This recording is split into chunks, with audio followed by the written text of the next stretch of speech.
만약에 억지로 수술을 하게 된다면 눈 모양이 이상해지거나 눈을 오히려 보호하지 못하는 형태의 눈꺼풀이 될 수 있습니다. 안녕하십니까. 저는 한길안과병원 진료부장인 김철우라고 합니다. 안녕하십니까. 저는 한길안과병원 부원장 이상원입니다. 오늘은 안과 질환 중 흔한 질환인 속눈썹 찔림증에 대해서 한번 알아보고자 합니다. 안검내반증이라고 하는 것은 눈썹이 안쪽으로 말려 들어가서 여러 가지 눈에 영향을 미치는 것을 눈썹 찔림 안검내반증이라고 얘기하는데 여러 가지 원인이 있습니다. 그 원인에 대해 어떤 건지 이상원 선생님께서 자세히 설명을 해주시죠.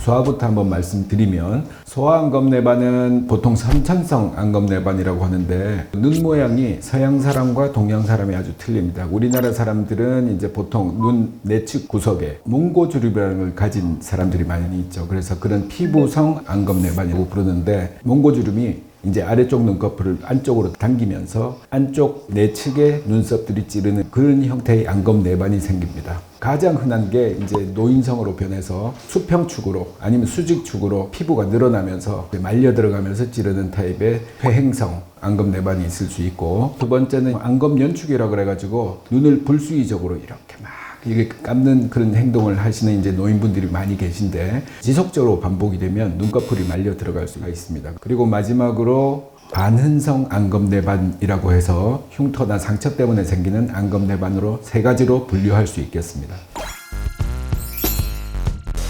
어린애들한테 이제 눈썹이 찔리는 증상으로 왔을 때 엄마들이 걱정하는 게 가장 중요한 건 시력인데요. 눈썹이 닿으면서 이제 우리가 흔히 얘기하는 검은 동작, 각막을 긁기 시작하면 상처 때문에 난시 발생이 조금 될 수 있습니다. 계속해서 상처가 나 있을 때는 혼탁으로 남을 수 있기 때문에 혼탁이 있는 경우에는 시력에도 영향이 많고 난시도 뚜렷하게 나타나기 때문에 각막이 닿을 때는 반드시 수술적인 치료를 하라고 의뢰를 하고 있고요. 성인인 경우에는 상처만 없고 반응만 없다면 시력이 완성된 시기이기 때문에 거의 영향은 없지만 너무 찔리는 경우에는 치료를 해주시는 게 좋겠습니다.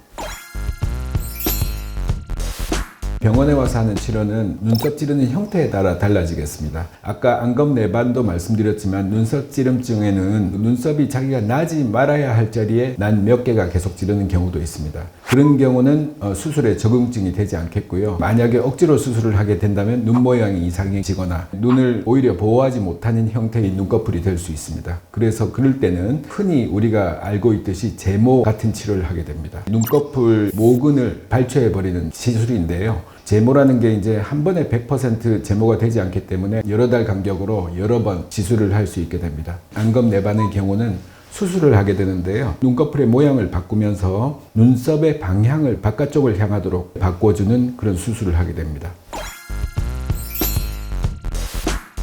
눈썹 찔린다고 뽑아달라고 오시는 분들이 있는데 그거 눈썹을 이렇게 머리 파마하듯이 펌을 하면 좋아지느냐 그렇게 물어보시는 분이 있는데 그런 거 있나요? 눈썹을 뽑게 되면 눈썹은 이제 머리카락과 똑같은 것이라 보통 이제 한 달 이내에 다시 자라고 다시 자라게 되면 짧은 상태로 더 자극이 심하게 될 수 있거든요. 눈썹을 그냥 뽑는 거는 단기간의 치료일 수도 있겠지만 오히려 눈에 더 나쁜 영향을 줄 수도 있습니다. 속눈썹 펌이 이제 도움이 되는 경우가 간혹 있는데 특히 애들 같은 경우에는 협조가 잘 안 되니까 수술을 하게 되면 전신 마취를 해야 되거든요. 근데 전신 마취 시키는 걸 부담스러워하는 보호자분들이 많기 때문에 일시적으로 한 몇 개월 정도 이렇게 좀 기다렸다가 조금 더 성장해서 수술을 받기를 원할 때는 하나의 대안이 될 수도 있습니다. 보통 상안검에 발생하는 경우는 다래끼가 났다거나 흉터가 생겼다거나 그런 이제 반흔성 안검내반에서 아주 드물게 발생하는데 그런 경우는 수술보다는 모근을 발췌하는 시술을 받는 것이 적합할 때가 많습니다. 안검내반 수술은 당연히 보험급여를 받는 수술이고요. 시간 같은 경우에는 보통 30분 이내, 입원도 필요 없고 바로 집에 갈 수 있지만 수술한 자리가 이렇게 표시가 날 수 있기 때문에 이제 선글라스나 보호대를 이렇게 가지고 오시는 것도 좋습니다. 네, 전신 마취가 아니기 때문에 가벼운 음식 섭취는 되는데 누운 자세로 이제 30분 이상 있어야 되기 때문에 적어도 한 3시간 정도 금하시는 게 좋을 것 같습니다. 지금까지 눈썹 찔림 안검내반증에 대해서 여러 가지 알아보았습니다. 눈썹 찔림으로 고생하시고 궁금해하시는 여러분께 많은 도움이 되었으면 좋겠습니다. 지금까지 한길안과병원 김철우 이상원입니다. 감사합니다.